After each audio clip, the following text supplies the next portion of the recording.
stone and chip the blade, either chip your stone or crush the edge that you've been so patiently developing. However, I will get up in this corner and do this, just to work an inch or two of this heel. All right. Here's that scrapey, ringy sound. We don't have a burr yet, by the way.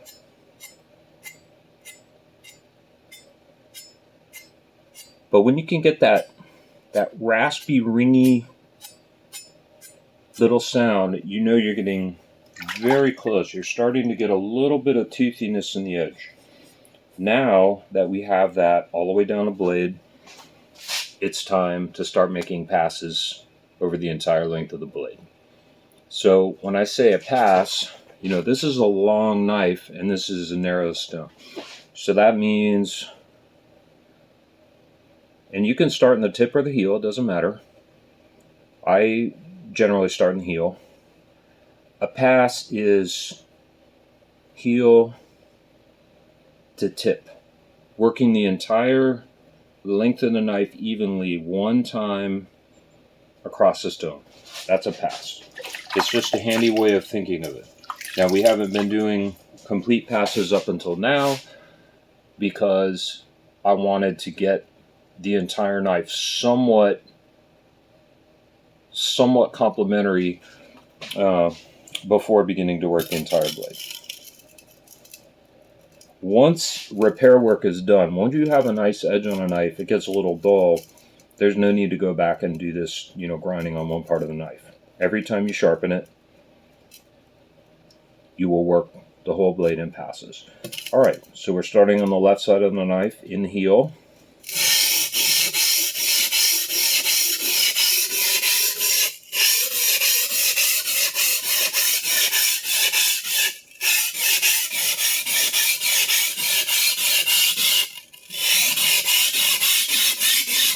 As I get out toward the tip, I'm going to start doing a little more of a crescent shape because the end of the knife is curved. So we do a little more like this. To get right up into the very tippy tip, I will tend to, again, use these corners of the stone that I do not use a lot. So I'll get right up in here, making very just short, quick little strokes, and then as I start getting back into the meat of the edge, I'll do like that. That was kind of a pass and a half because I wanted to just get a little more action up in that part that I hadn't touched yet. All right. So we still do not have a burr, by the way. We've made a nice bevel. We're approaching an edge. Now the goal is to create a burr all down the blade on this side, and then we'll go to the other side and we'll work until we have the burr traded back over to the first side of the knife.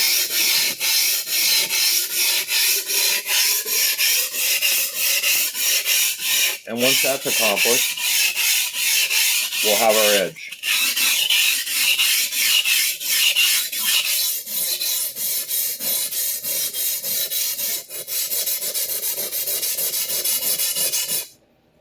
Okay. The slurry back on the stone where it can work for us. These coarse stones,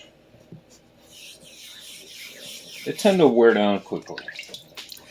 Very important to manage how you use these things. Fortunately, the coarsest stones tend to be the least expensive. So when you wear a stone, you know, the very fine stones tend to be much more expensive. However, they also wear much more slowly, and that means that one good fine stone could last you, you know, I mean, possibly a lifetime of sharpening. All right, there's almost a baby burr trying to form down toward the heel. So I think what I'm going to do this time is I'm going to start a pass at the tip.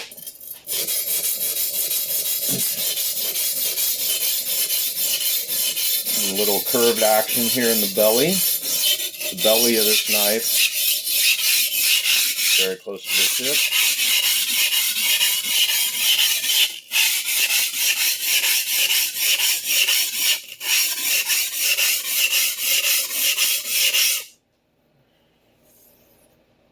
Goal here, with these very long blades, you're just trying to keep some kind of evenness and consistency down the length.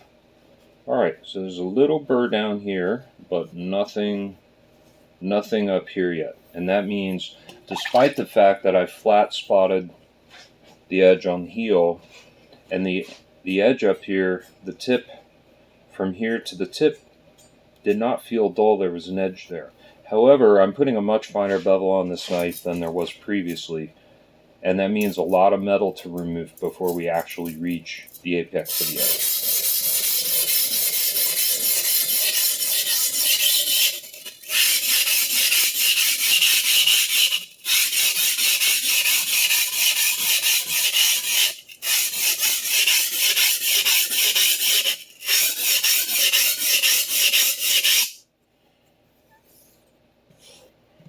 Again,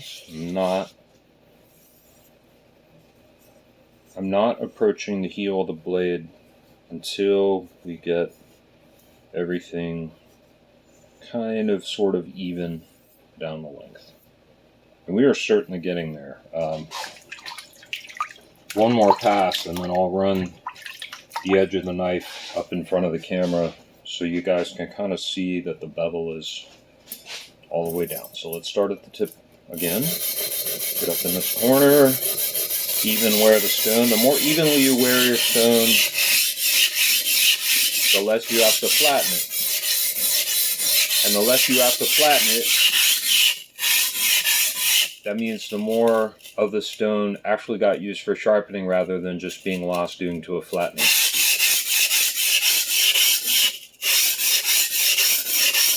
Every time you flatten your stone, you're removing part of it. And that's material that you paid for that is not directly going to sharpening your knife. Alright. Checking basically every pass now to see. Starting to feel just a little. Alright. So let's rinse this off so we can see it a little bit. So if I pass this up, I think you can now see that there is a bevel all the way from tip to heel. It's not perfectly even yet, but it is there. And I haven't done any tip work out here on the left side of the knife yet. So, pardon me, I'm going to have a tiny sip of wine. Talking to cameras is not something I'm very good at. Just a little bit of wine helps me relax and have a good time. That said, I do not necessarily recommend mixing alcohol and knife sharpening. So very, very small quantities, lots of moderation, folks.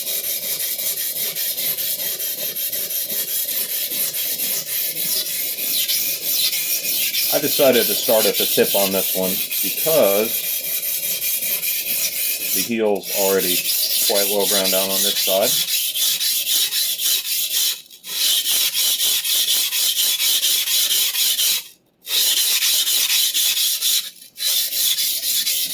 Boy, I love sharpening the right side of the right side of a knife. It's just so easy for a right-handed person. All right. Wow, that happened. I don't know why, but when I sharpen the right side of the knife, with the edge facing to it, it just works so easily this way for me, and I get a burr so fast. And yes, we're getting an actual burr now. To know if you have a burr, instead of running your thumb this way across the edge. You run it this way. You hear that?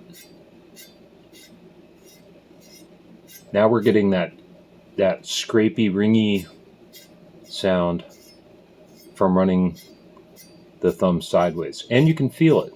With these coarser stones, it's very apparent. Alright. Let's have a quick look here. I like what I'm seeing. Again, on this side, there's a wider area of bevel right through here, and I'm guessing that the bottom part of the grind of this blade was just a little uneven there, and that may mean a little repolishing that I have to do later, and that's perfectly all right. All right, so this time I'm gonna do one more pass at the tip. Even though I already have a burr, I just want to make sure everything's very even and centered. And this time I'm going to continue the pass all the way down the blade, and we're going to see if this burr will form. And if that is the case, we'll be very close to finishing this on this stone. And do our tip work up in this corner. Get a nice little curve, kind of crescent shaped stroke going for this little first part of the blade, and then get back into our straight push and pull.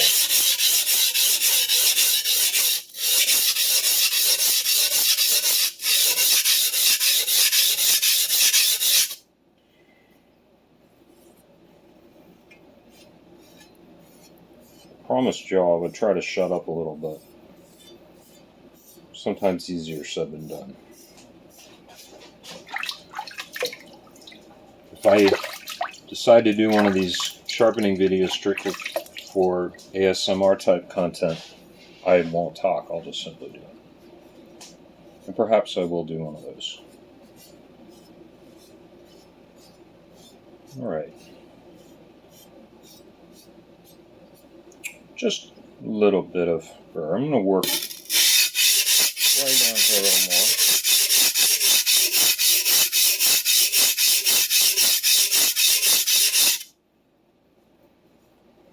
That's looking really nice.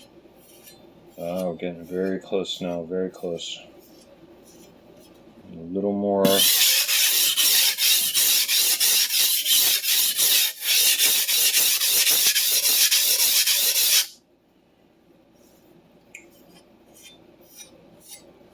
Hear that?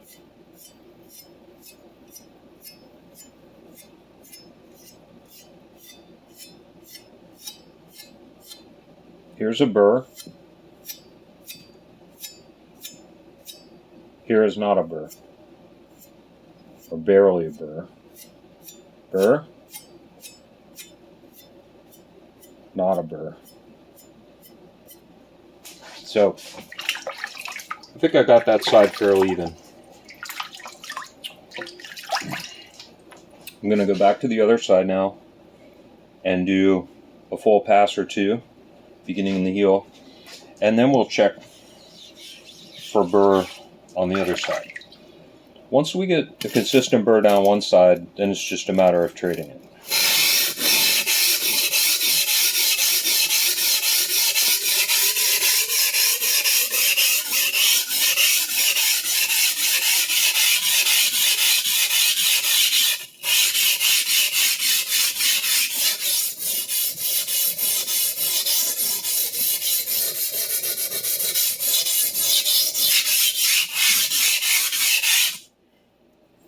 The tip's already done. Tips are easy. It's so easy to to bring the edge together up in the tip of a knife for some reason.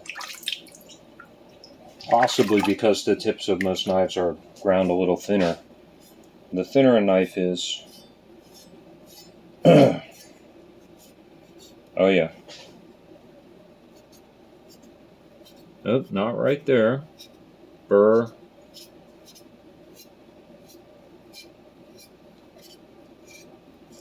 Not so much right there.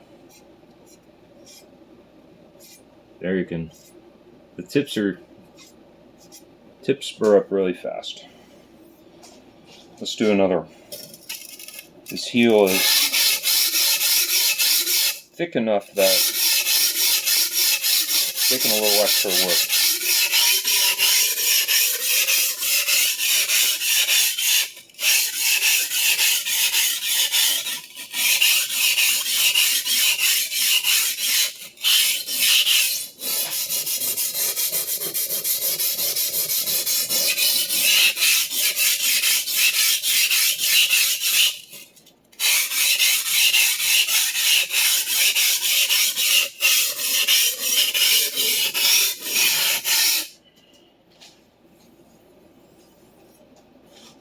Count that as sort of 2 passes. Heel to tip, little extra in the tip and back to the heel. The tip's basically done. So when I go into the tip, it's just to keep the cutting profile smooth. Alright. Still a little more work to do right here in the corner of the heel.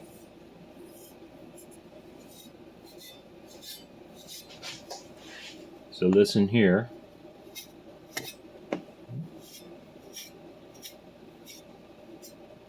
But here, a lot less. Your ears can tell you a lot when you're sharpening. So let's do... The problem with... The reason this side of the knife is more difficult for a right-hander is because the handle gets in the way. When the knife's flipped this way, your handle is out of the way of your edge, and you're like this. When you're flipped this way, and you're trying to do the same, then your handle's in your way. Which means that you have to start out kind of like this, and then work. Because you don't want to gouge up your nice handle. So let's do a little that.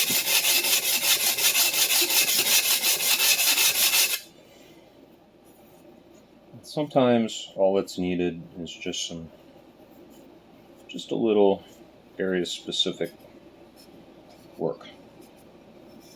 All right.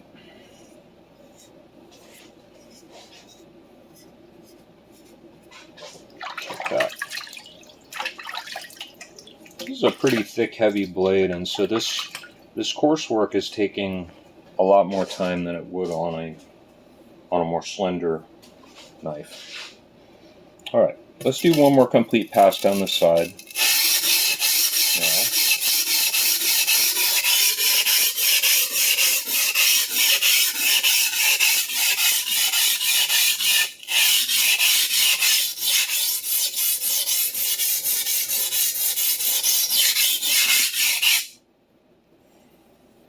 Let's see where we're at. And we'll probably may start just alternating passes. Wow, amazing, that heel is still not quite there, but we'll get there.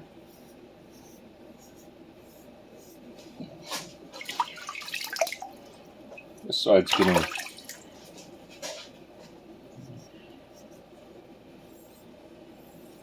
It's going to be a large bevel.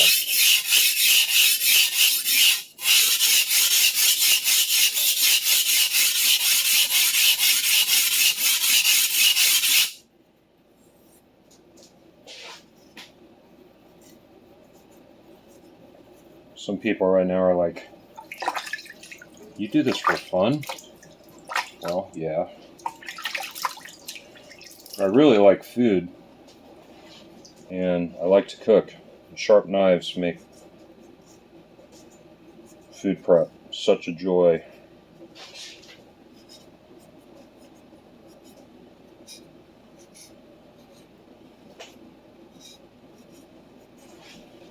That heel's still being stubborn. Alright, a little more work.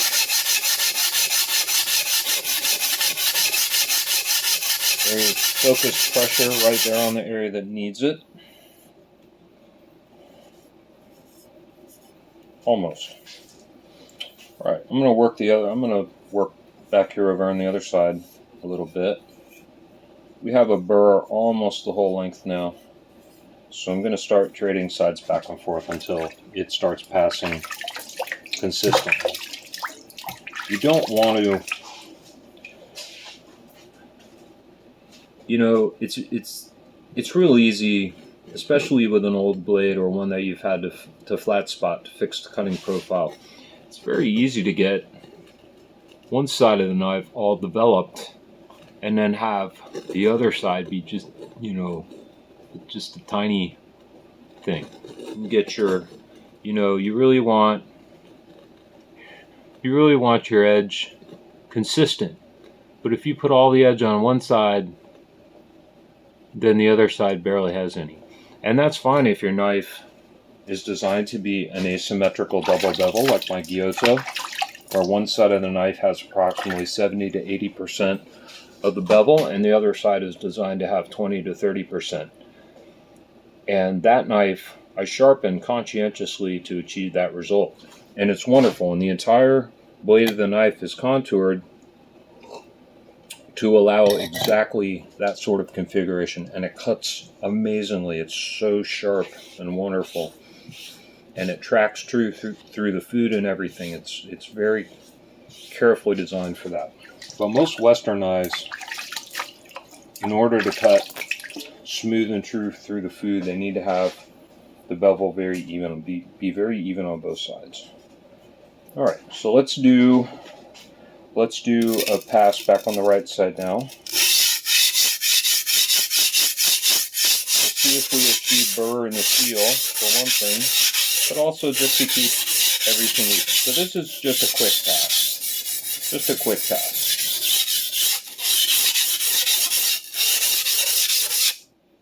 Just a quick little pass. Let's see if we trade any burr back on this side. Well, yeah, and the tip, of course. One thing with these coarse stones, they make so much slurry. Often you have to rinse the slurry off your knife to feel for the burr. All right.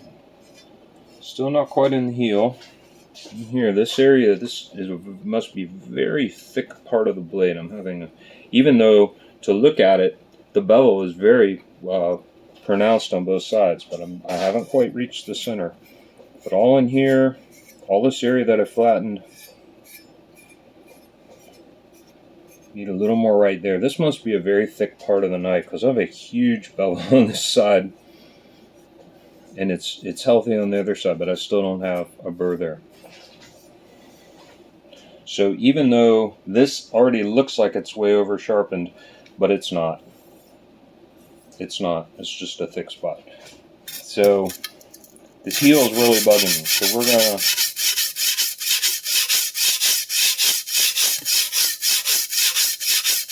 I'm going to get satisfaction. Oh, finally. Finally. Now we have it. All right, now let's make sure I have it on this side.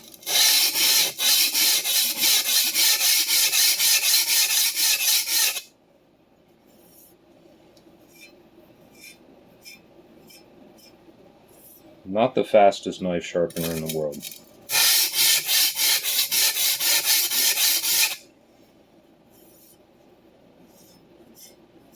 Nope.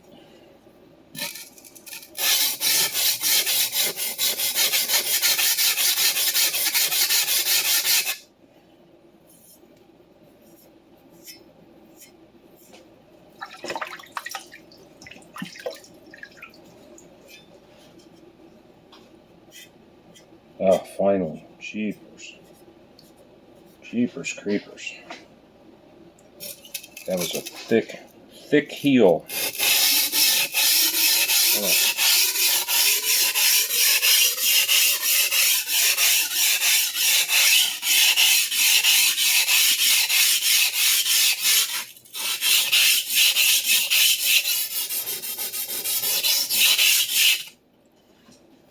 About 95% of the work we're doing today will never need to be done to this knife again unless the edge gets notched or damaged or something, and we have to take a bunch of metal off.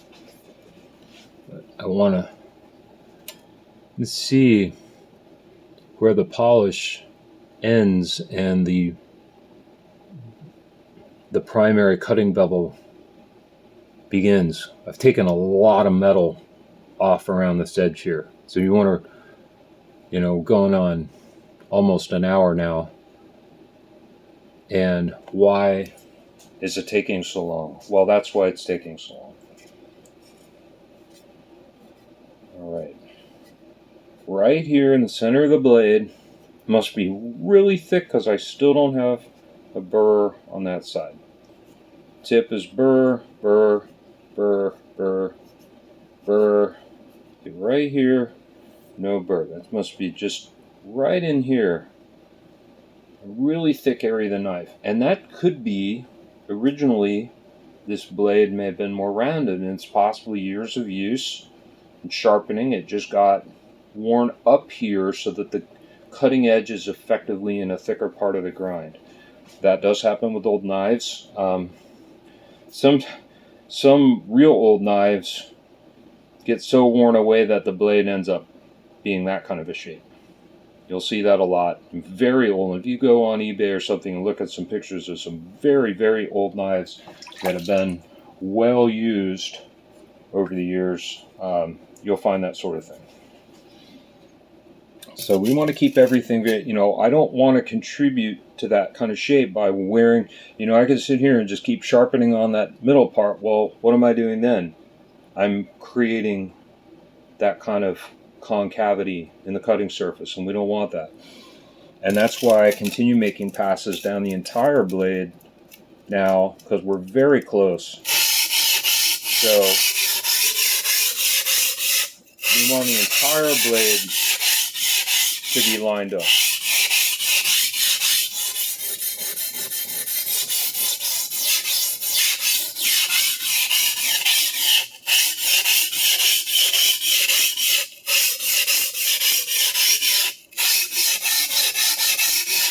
And for that to happen, I have to continue making passes across the entire blade.